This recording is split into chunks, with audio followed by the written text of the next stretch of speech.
forward. Yeah. There's 10 of his weight, and so they just send the whole empty trolley forward. Yay! Yeah, Here comes our trolley on to the next stop. Yeah. Yeah. Yeah. And historical attractions like the St. Boody's Creek Orthodox Shrine, as well as the oldest school. Now up around the bend to our right, just past yet another ticket booth on the corner, you'll find the City Gates Distillery, where they provide a free tasting tour, letting you sample the spirits they make there. So if you'd like to get out here at stop number 4, please wait till I pull over, come to a police stop and ring the bell. When exiting off the trolley, please exit only to the right, towards the concrete benches, and step down backwards. There's a study of dancing dolphins. And if you look out to our left, just past the decorations here, you'll see in the distance on the water, the opening as to where the Army Corps of Engineers have dredged out the bait to meet the Atlantic Ocean. Now we're approaching our next stop, stop number 6 on your map, which is called the Bayfront, named for obvious reasons. And if you'd like to get off here, please wait till I pull over, come to a complete stop, and ring the bell. When exiting off the trolley, please only exit to the right, towards the Best Western, and step down backwards, as if stepping off a ladder using both uprights and handhelds. Once again, ladies and gentlemen, on your map, this is stop number 6. Joining us, welcome aboard. My name is Kevin. Please remain seated while the trolley is in motion. Keep your body and personal belongings inside the trolley. No smoking, vaping, consumption of alcohol, and please keep your conversations to a minimum as this is a narrated tour. If you look over to your right, it's a very fine Spanish restaurant, which is the Columbia, which happens to be the second restaurant on Parkersburg's chain of restaurants. Started in 1905, the original one is still open, which is in Ybor City. Now we're currently rolling up what was the Menorcan quarters. Menorcans were people from the island of Menorca, just east of Spain. And they were brought here by a man by the name of Andrew Turnbull to work as servants on his plantation, which was the Indigo plantation. Sadly, the plantation failed, and it left the Menorcans starving with nowhere to go. So they followed their spiritual leader, Father Kemp, who lived at 60 miles north to get to St. Augustine, where they were given his land to grow crops and cultivate. When you talk about a man by the name of Henry Flagler, Henry Flagler, second wealthiest man in the world in the mid to late 1800s, came down here from New York to build hotels. While he was doing so, he came across a piece of land he wanted for one of them, but there was already a small church on this piece of land. So what did he do? He went to the congregation of the church and made them an offer. He said to them, if you give me this land, I will build you a much larger, more magnificent church than you have today.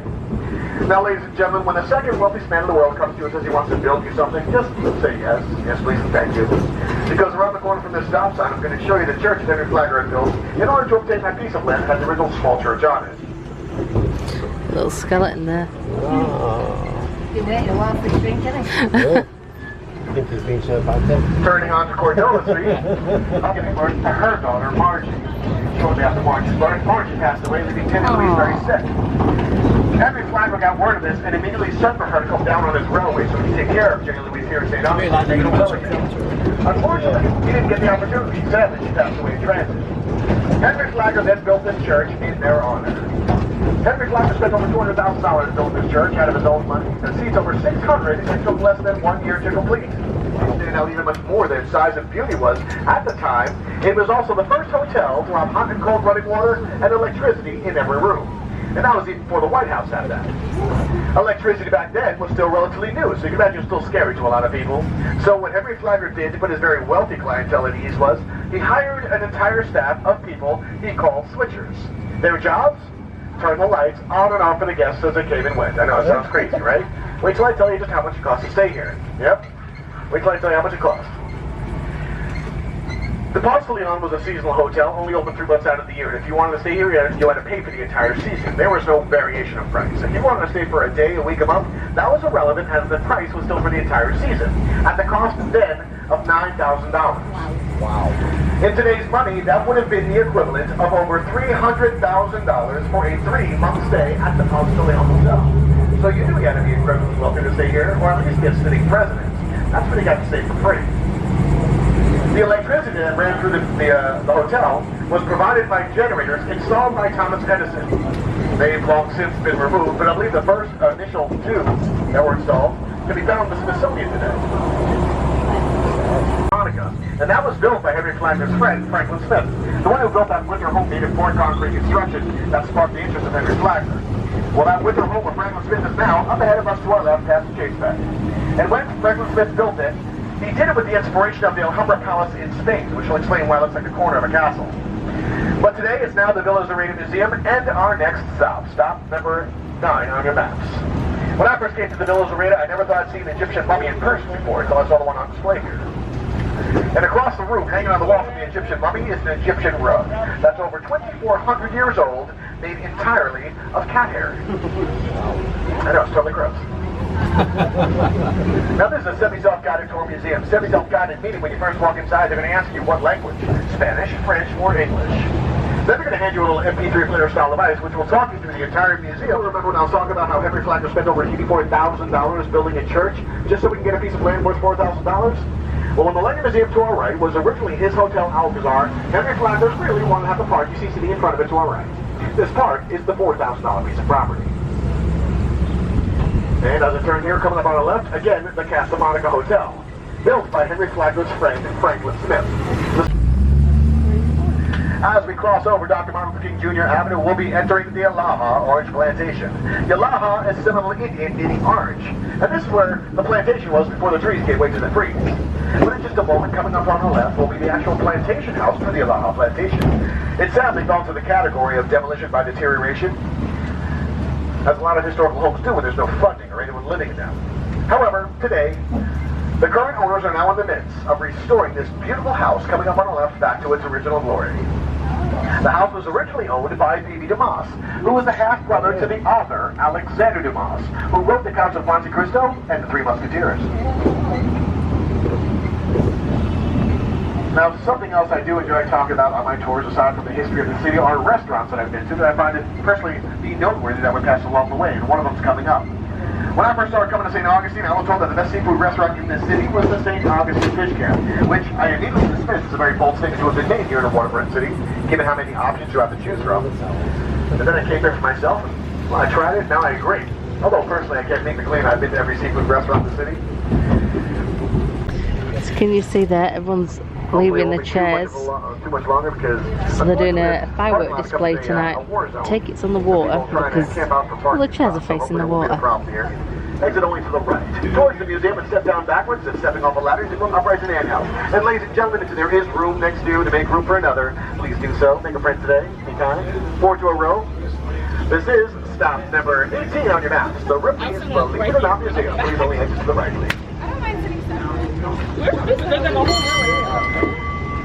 Take your time, guys. Watch your heads. Early humanities, these natives that they encountered, turned into over hundreds of years of playing phone, turned into this mystical fact of the views. Again, I am not a professor. It's just something, a theory I came up with. Take it for what it's worth. I drive a trolley. It means nothing. That said, ladies and gentlemen, nobody on, nobody off. Nobody kissing. But before that building was a wax museum, it used to be a store that people would call the surprise store. There's two reasons why they called it that. One, the inventory of the store came by steamship and carriage from multiple ports almost on a daily basis. So you never knew what to expect to be considered outside until you made it inside, making everything you saw a surprise. The other reason why they called it the surprise store is back in those days, women were not allowed to carry currency. They weren't allowed to carry their own money. So in order for women to go shopping at the surprise store, what they would have to do is sign their husband's names for everything they bought. And at the end of the season, the husband's got the bill. You can imagine the surprise that was. On to our left, that bridge is the Bridge of Lions. So I'm just jumping in on this part here. This building you can see to the right, the yellow building, was the original Potter's Waxwork Museum. And it was featured in the 1953 House of Wax featuring Vincet Price. All the interior scenes from the Wax Museum were filmed on the upper floor of the building. The Bay of Dancing Dolphins, which we'll be running alongside to our left. Glass in the windows. Before there was a front door and before there was a second floor. Spanish households back then were just simple single-story homes with flat roofs, and in order to enter one, you had to walk around the back through a courtyard. They didn't do the whole front door they were familiar with. They would also detach the kitchens. Two reasons. One was comfort, one was safety. It's hot, isn't it? Oh yeah. We're just about to head into the jail. That is the jail. Yeah. Yeah. Henry, what's it called? Henry... The doo-doo. The dude. He wanted his jail moved away from his hotel, so he gave him $10,000 and said, I want it moved, which he allowed because $10,000 is a lot of money. And then he wanted it where it didn't look like a jail because people coming in from out of town,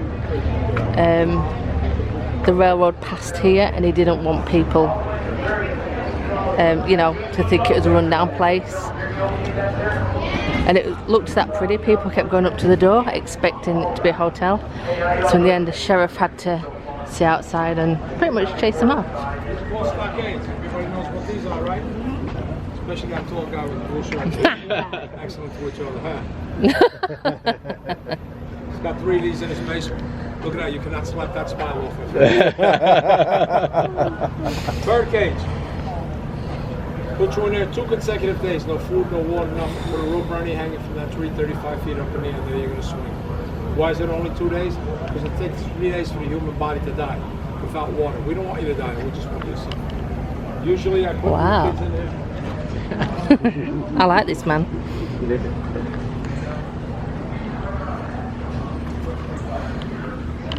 Yeah, look, that is a jail.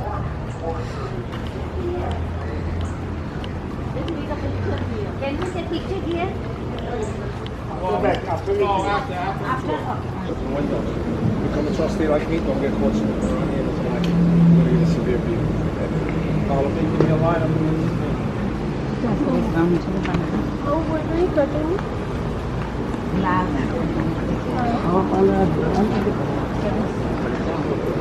There is no glass.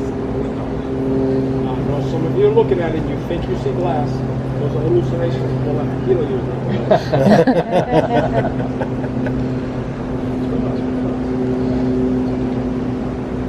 Anything that can creep, crawl, fly, or slither is going to go in there with you. If you get hungry in the middle of the night, slap the floor, any bugs there. Whatever you grab, crush it. Sometimes they bite back. Stick it in your mouth and eat it. Most of them taste very good. If it tastes bad, spit it out, try again. It's like a bag of peanuts. You have a bag of peanuts and you're eating it and you take that one peanut and it tastes terrible. You don't throw the whole bag away, right? Same principle. We are a hanging jail. There's been 8 confirmed hangings. Confirmed just means somebody looked at it. The last guy was Charlie Powell. Charlie decided he was going to defend the honor of his wife. A very noble cause, right, man? I say yes, he was originally. Some guy was downtown talking bad stuff about his wife. Who knows why? So Charlie decided he was going to confront this guy. But he made a mistake. He put a 6 confronts the guy starts cursing at him, starts cursing about his wife, and he just goes on and on and on. Charlie couldn't take it anymore. He takes his gun, BAM! Shoots him. Hits him right here, set the death. The guy was dead before he hit the ground. State of Florida, you kill somebody, guess what? They kill you right back. So the day of his hanging came, the sheriff was in a good mood. Okay?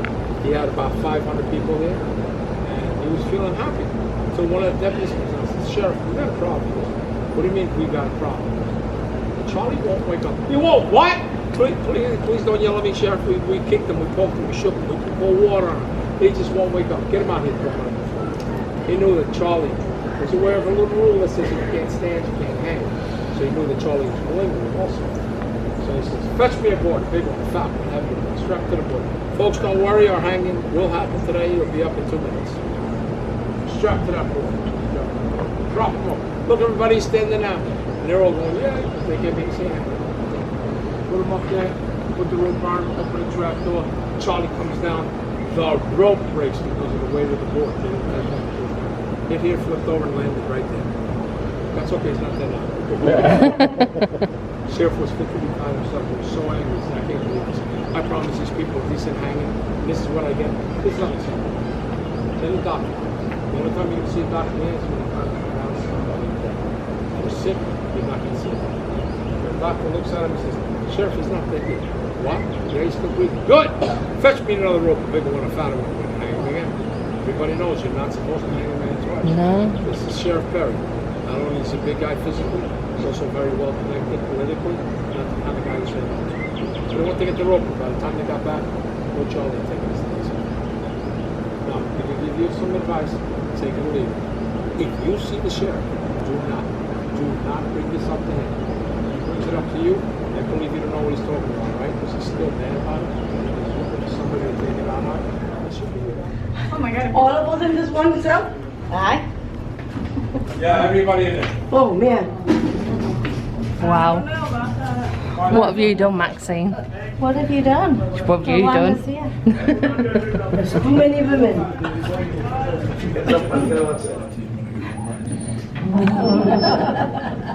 Okay, listen to this very ominous sound.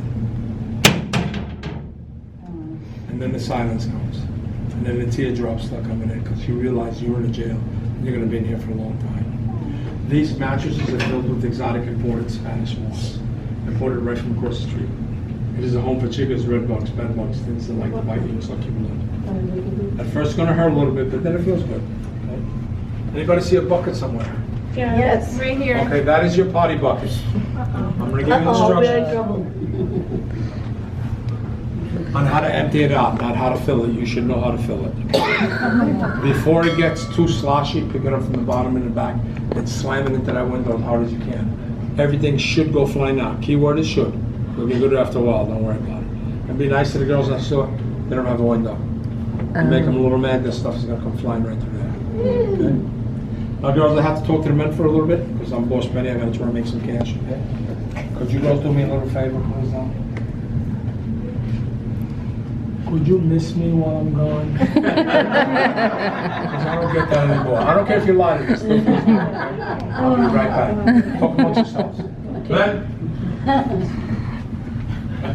$20 each. I keep them in there for 2 days. I send you down. That's cheap. No, they were, well, it's 1888. It's expensive for 1888. They were just all posturing. They, none of them have any money in their pockets. I know you girls have all the money on you, right? And the car keys. I know where the real power lies. Now, did you girls miss me? Oh, yeah.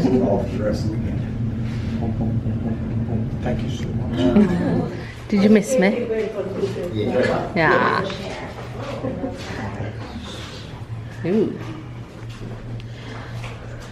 This is maximum security, worst of the worst coming here. Horse thieves, bank robbers, murderers, hopefully one day politicians. Over here is isolation. Put you in here anywhere between 3 to 30 days. There is no bucket in there, there is no mattress in there. You cannot see your head in front of your eyes. Look how dark it is in there, and there is light. You can see my hand, right? Can you see my hand now? Yes? Yeah. What about now? No. Nothing. Imagine with this door closed, you see absolutely nothing. Once you're in there for up to 30 days, you start to go crazy. It's called sensory deprivation. And it is a bona fide psychological disorder. You do go crazy. Do they get food? Once a day, a little bit of beans, a little half a cup of water. That's it. Just That's enough it? to feel like. Where do they have? So they have to open Right it. here in the square. Oh. You come in here. If you're standing there, you get to grab it. If not, they just throw it on the floor. And there is no bucket in there, there is no mattress in there. So you have to learn where the high side of the floor is and so the low side of the floor is. And, we know what rolls downhill, right? Everybody go inside there. That is death row.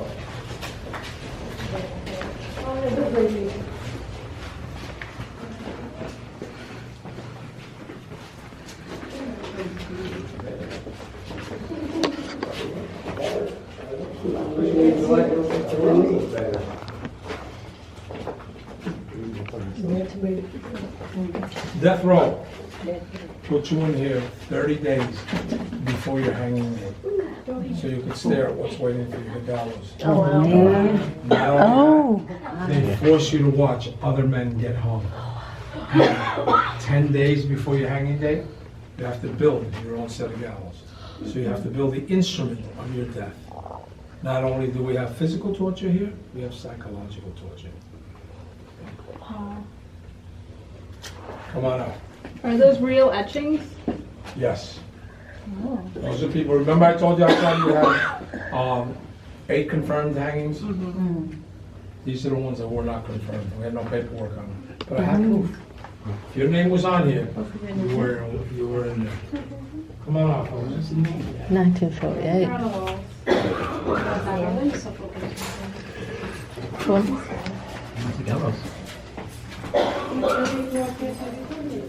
Whoa. Should that been on death row? You're looking at the gallows. Because it is considered immoral, therefore it is illegal. The only reason you see this photograph is because of these two men here. They're doctors.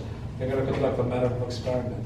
So technically it's a medical experiment. It's not a hanging. That's what allowed the photograph.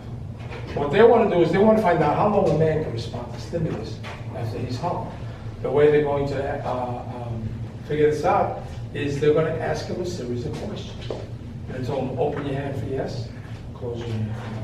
The guy that's going to hang is this guy right here, Sim Jackson, not a very nice man. Had an argument with his wife, took a straight razor, cut her throat, continued cutting until the knife got caught in her collarbone and broke, and her head was dangling from a thread. Almost decapitated her. So he's not a nice guy. I did tell you I was going to show you a picture of Sheriff Perry. There he is right there. Look at him compared to normal sized men. So when you see that statue again, you're going to say, gee, he really is that big. Because he is.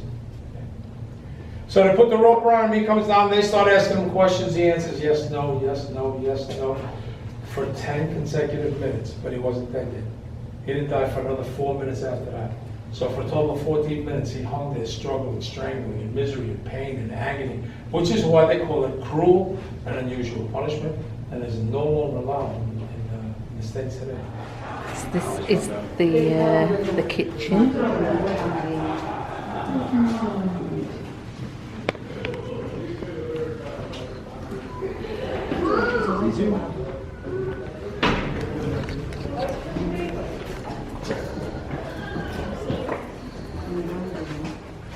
Sheriff's office. Everything you see here is top of the line, state of the art. You know. Family portrait. Father, Baptist minister. Mother, brother, sister. This is him when he was 14 years old. The kid was 6 feet, 1 inch tall at the time. Yeah. I'd rather pay for his college than pay for his food and clothing. It would be cheaper. Water cooler. Unheard of, but yeah, there it is.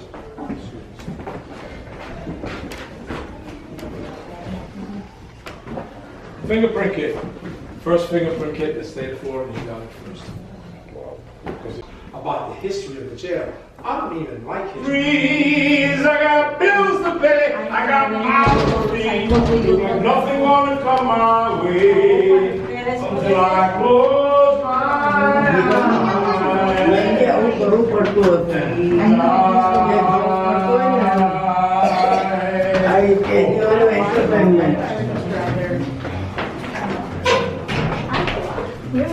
2 feet concrete reinforced with iron. You are not breaking out of here. This was built by the Old Jail Building and Manufacturing Company. Same company is going to build a much larger version of this on an island in California called Alcatraz. Very good. Everything you see around you on the walls is either fact and or history. Everything is genuine. Behind me is the deputy's quarters, right next to it. There's a little room in there with some interesting articles and artifacts. 1914, the sheriff gets a letter from the state and it says, due to the high mortality rate, we want you to do something about sanitary conditions here. Well, he doesn't want to do that. So I'm not doing this. Then he reads the bond and says, you've got 30 days to comply or else we're going to close the facility. So whoops. What year is it? 1914. Those people sleeping, look. Which is better than what the soldiers are. The British soldiers.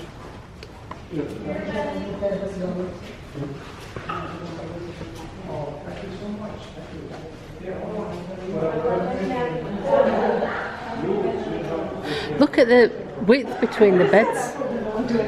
Have you seen like the width between the beds though? Just go sideways, can't Yeah. That's not a lot of room.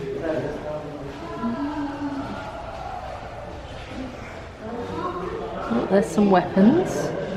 Some things used in crime. But these cells are not big whatsoever. Get them up there. Oh, more guns. I wonder if any go pew pew pew pew. Oh look. We can go in there on the other side. So we shall.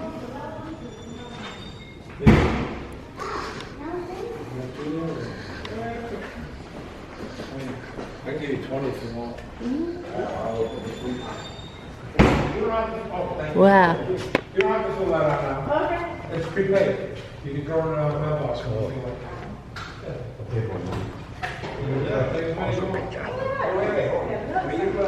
Hey? Oh, that's cool. I'll do that. Very cool. I guess they ate in here as well. Yeah, they must have been let out at a certain time and then.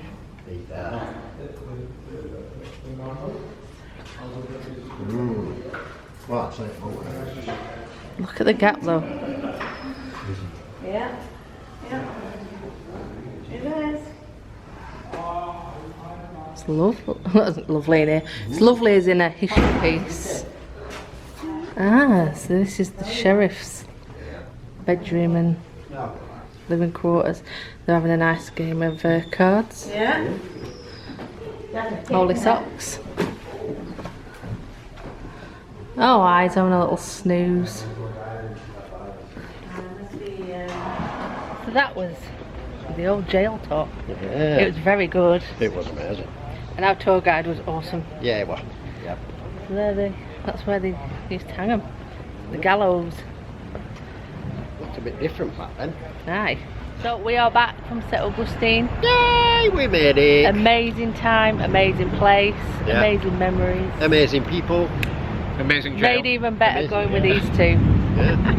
Well, Amazing stop. Ooh, it's rumbling. Yeah. So thank you for going with us and driving. Yeah, yeah. thank you, the car for driving. I just sat It's there. not a bad Uber driver, really. Yeah, I think you Yeah. deserve more than that too. I do. Yeah. See you on Friday. There you go. So yes, thanks for watching. Please like, share, comment, subscribe, all that. Yep. And we'll see you in the next vlog. Yeah. So till then, take care of each other out there. Bye. Bye. Oh, good start with it, aye.